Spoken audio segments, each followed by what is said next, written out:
ಎಲ್ಲದಕ್ಕೂ ಕೂಡ ಪಬ್ಲಿಕ್ ಟಿವಿನ ಹೋಗಿ ಇವ್ರನ್ನ ಎಚ್ಚರಿಸಬೇಕಾಗ್ಬಿಟ್ಟಿದೆ. BBMP ಅವ್ರನ್ನೂ ನಾವೇ ಎಚ್ಚರಿಸಬೇಕು, BWSSB ಅವ್ರನ್ನೂ ನಾವೇ ಎಚ್ಚರಿಸಬೇಕು. ಬೆಳಗ್ಗೆ ಎಚ್ಚರಿಸಿದ್ವಿ, ಈಗ ಸ್ವಲ್ಪ ಎಚ್ಚೆತ್ಕೊಂಡಿದ್ದಾರೆ. ಪಾಪ ಏನು ನಿದ್ದೆ ಮಾಡ್ತಾ ಇದ್ರೇನು, ಕುಂಭಕರ್ಣರಲ್ವಾ.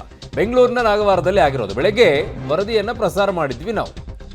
ಏನು ಸೊ ಈಗ ಅದನ್ನು ನೋಡಿದ ನಂತರ ಸ್ಥಳಕ್ಕೆ BWSSB ಅಧಿಕಾರಿಗಳು ಅಂತ ಓಡಿದ್ದು. ಒಳಚರಂಡಿ ನೀರಿನಿಂದ ಬಿದ್ದಿರುವಂಥ ಗುಂಡಿಗಳನ್ನು ಅಧಿಕಾರಿಗಳು ಪರಿಶೀಲಿಸ್ತಾ ಇದ್ದಾರೆ.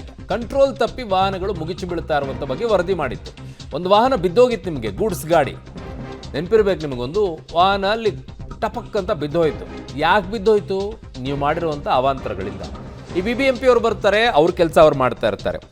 ರಸ್ತೆಯವ್ರು ಬರ್ತಾರೆ, ಅವ್ರು ರೋಡನ್ನು ರೆಡಿ ಮಾಡ್ಕೊಳ್ತಾರೆ. ಹಿಂದೆಯಿಂದ BWSSB ಬರ್ತಾರೆ, ಅವ್ರು ರೋಡನ್ನು ಅಗ್ಕೊಂಡು ಬರ್ತಾರೆ. ಎಲ್ಲರದು ಅದೇ ಕೆಲಸ. ಅದರ ಪರಿಣಾಮ ಈ ಗುಂಡಿಗಳು ಬಿರೋದು. ನೋಡಿ, ಈ ಟೆಂಪೋ ಅಲ್ಲಿ ಗೂಡ್ಸ್ ಗಾಡಿ ಒಂದು ಪಟ್ ಬಿದ್ದೋಯ್ತು. ಈಗ ಎಚ್ಚೆತ್ಕೊಂಡ್ಬಿಟ್ರು, ಅಂತ ಓಡೋಗಿದ್ದಾರೆ. ಈ ಹೆಬ್ಬಾಳ ಹತ್ರನೂ ಇದೇ ಪರಿಸ್ಥಿತಿ ಆಗುತ್ತೆ, ನೋಡ್ತಾ ಇರಿ ನೀವು. ಅಲ್ಲಿ ಯಾವುದಾದ್ರೂ ಒಂದು ಬೀಳೋವರೆಗೂ ಕೂಡ ಅವ್ರಿಗೆ ಸಮಾಧಾನ ಇರೋದಿಲ್ಲ. ಅವ್ರು ಜಲ್ಲಿಕಲ್ಲು ಹಾಕೋಗ್ತಾರೆ ರೀ ಗುಂಡಿ ಮುಚ್ಚೋಕ್ಕೆ. ಡಾಂಬರಲ್ಲ, ಜಲ್ಲಿಕಲ್ಲನ್ನು ಹಾಕೋಗ್ತಾರೆ. ಅದು ಯಾರಾದರೂ ಬಿದ್ದರೆ ಮೊಕ್ಕೆಲ್ಲ ಕೆತ್ಕೊಂಡೇ ಹೋಗುತ್ತೆ. ಗುಂಡಿಯಲ್ಲಿ ಬಿದ್ದರೆ ಅಟ್ಲೀಸ್ಟ್ ಕೈಕಾಲಾದರೂ ಮುರ್ಕೊಳ್ಬೋದು. ಈ ಜಲ್ಲಿಕಲ್ಲು ಹಾಕಿದ ಮೇಲೆ ಅದ್ರ ತೆರ್ಕೊಂಡು ಹೋಗಿ ಅವ್ನು ಸತ್ರು ತಲೆ ಪೆಟ್ಟಾಗ್ಬಿಟ್ರೆ ಅಲ್ಲಿಗೆ ಮುಗೀತು ಅವ್ನ ಕತೆ. ಅದು ಏನು ಅಧಿಕಾರಿಗಳ ತಲೆನೋ ಗೊತ್ತಿಲ್ಲ ನನಗೆ. ಈಗ ಸದ್ಯಕ್ಕೆ ಈ ವರದಿ ನೋಡ್ಕೊಂಡು ಅಟ್ಲೀಸ್ಟ್ ಹೋಗಿದಾರಲ್ಲ ಜಾಗಕ್ಕೆ, ಅಷ್ಟಾದರೂ ಖುಷಿ ಪಡೋಣ. ಈಗ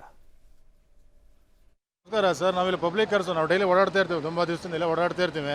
ಆಲ್ಮೋಸ್ಟ್ ಈ ರೋಡಿಗೆ ತುಂಬ 7-8 ವರ್ಷದಿಂದ ಕೂಡ ಇದೇ ಥರ ನಡೀತಾ ಇದೆ.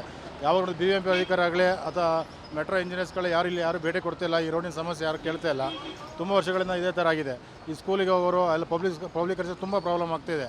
ಈ ನಿನ್ನೆ ಕೂಡ ಒಂದೆರಡು ತುಂಬ ಜನ ಓಡಾಡ್ತಾ ಇರ್ತಾರೆ. ನಿನ್ನೆ ಎಲ್ಲ ಒಂದು 3 ಗಾಡಿ ಬಿದ್ದಿದೆ. ಡೈಲಿ ಇದೇ ಥರ ಆಗ್ತಾ ಇದೆ. ಗಾಡಿ ಒಂದು ಅಪ್ಪೆ ಆಟೋ ಬಿದ್ದಿದೆ, ಬೈಕ್ ಬಿದ್ದಿದೆ.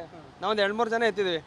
ಇಲ್ಲೆಲ್ಲ ಗಾಡಿಗಳು ಜೋರಾಗಿ ಹೋಗ್ತಾ ಇರ್ತವೆ. ಇಲ್ಲ ಯಾರಿಗೂ ಏನು ತೊಂದರೆ ಆಗಿಲ್ಲ ಸರ್. ಮುಂಚೆ ಎಲ್ಲ ಒಂದೇ ಇರಲಿಲ್ಲ, ತುಂಬಾ ಗಾಡಿಗಳು ಬರ್ತವೆ. ಅದಲ್ಲೇ ಫುಲ್ ತುಂಬಾನೇ ಕಷ್ಟ ಆಗ್ತಾ ಇದೆ ಸರ್. ಕೆಲ್ಸಕ್ಕೆ ಹೋಗ್ತೀವಿ, ಈ ರೋಡು ಯಾವಾಗ ನೋಡಿ ಇದೇ ಪ್ರಾಬ್ಲಮ್.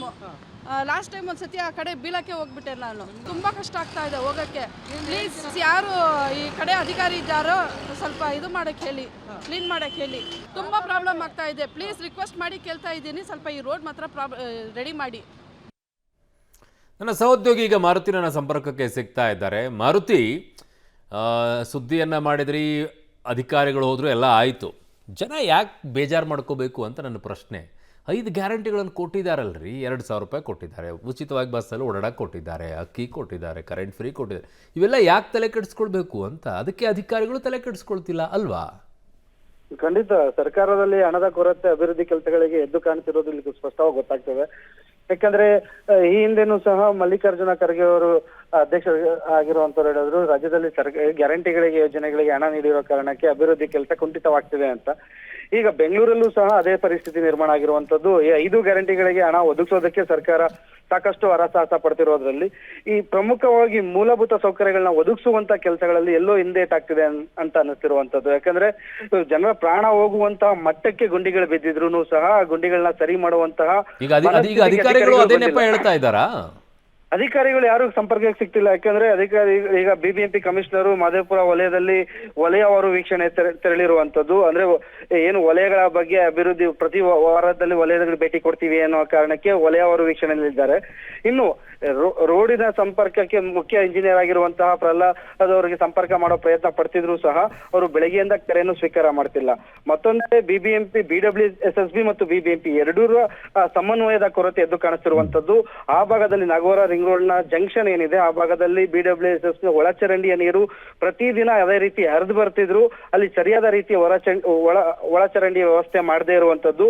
ಯಾವಾಗ ಪಬ್ಲಿಕ್ ಟಿವಿ ಸುದ್ದಿ ಬಿತ್ತರ ಆಗುತ್ತೆ, ಆ ನೀರನ್ನ ತೆರವು ಮಾಡೋದಕ್ಕೆ ಏನೆಲ್ಲ ಚಾನ್ಸಸ್ ಇದೆ ಅಂತ ನೋಡೋದಕ್ಕೆ ಅಧಿಕಾರಿಗಳ ತಂಡ ಭೇಟಿ ನೀಡಿ ಒಳಚರಂಡಿ ವ್ಯವಸ್ಥೆನ ಸರಿ ಮಾಡುವಂತಹ ನಿಟ್ಟಿನಲ್ಲಿ ಪರಿಶೀಲನೆ ನಡೆಸಿರುವಂತದ್ದು ಸದ್ಯಕ್ಕಾಗಿರುವಂತಹ ಬೆಳವಣಿಗೆ. ಅದು ಬಿಟ್ಟು ಆ ರಸ್ತೆನ ಮುಖ್ಯವಾಗಿ ರಸ್ತೆಗೆ ಡಾಂಬರ್ ಹಾಕ್ಬೇಕಾಗಕ್ಕಿಂತ ಮುಂಚೆ ಅಲ್ಲಿ ನೀರ್ ಏನ್ ನಿಲ್ತಿದೆ ಆ ನೀರನ್ನ ಮೊದಲು ತೆರವು ಮಾಡಬೇಕು. ಯಾಕಂದ್ರೆ ಬೆಳಗ್ಗೆ ಆದ್ರೆ ಸಾಕು ನೀರ್ ಅದೇ ರೀತಿ ಬಂದ್ ನಿಂತ್ಕೊಳ್ಳುತ್ತೆ. ಬೆಳಗ್ಗೆನೆ ಒಳಚರಂಡಿಯಲ್ಲಿ ಓವರ್ಫ್ಲೋ ಆಗಿ ನೀರೆಲ್ಲ ರಸ್ತೆಗೆ ಬರ್ತಿರೋದೇ ಇದಕ್ಕೆ ಪ್ರಮುಖ ಕಾರಣ ಅಂತಾನೆ ಹೇಳ್ಬೋದು ಅರುಣ್. ಓಕೆ ಮಾರುತಿ, ನಿಮ್ಮೆಲ್ಲ ಮಾಹಿತಿಗೆ ಧನ್ಯವಾದಗಳು.